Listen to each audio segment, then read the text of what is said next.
মধুর মধুর ধ্বনি বাজে হৃদয় মন মাঝে।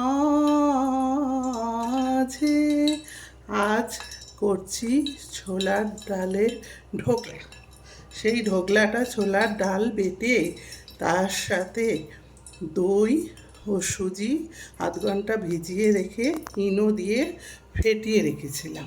তারপর সেটি আমি গরম জলের ভেতর দিয়ে ভাপিয়েছি টিফিন কৌটো করে। এবার এটাকে আমি ফোড়ন দিচ্ছি।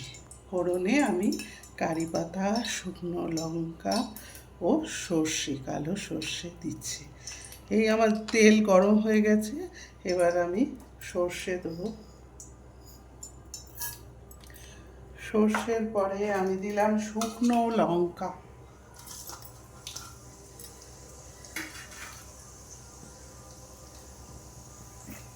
এবার কারি পাতাগুলো গাছ থেকে তুলে এনে আমি ধুয়ে রেখেছি, এই কটা দিয়ে দিলাম।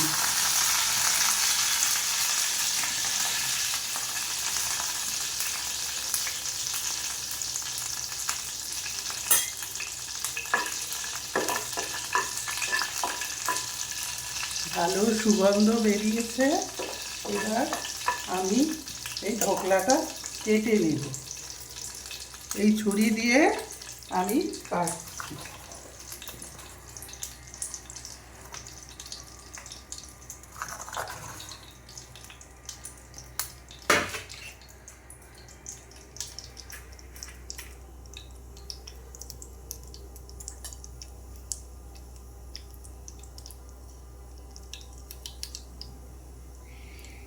এখনো গরম আছে, ঠান্ডা হয়নি।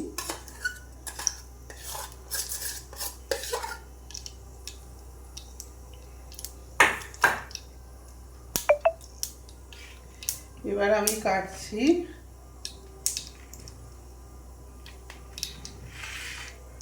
একটু ঠান্ডা হলে তখন পিসগুলো ভালো করা যাবে। এখন গরম তো, তাই আমি একটু উপর থেকেই পিসগুলো করে নিলাম।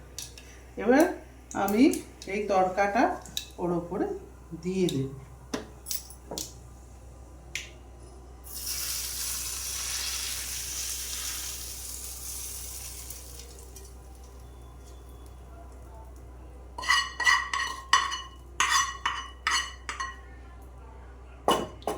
আমার হয়ে গেল ছোলার ডালের তড়কা।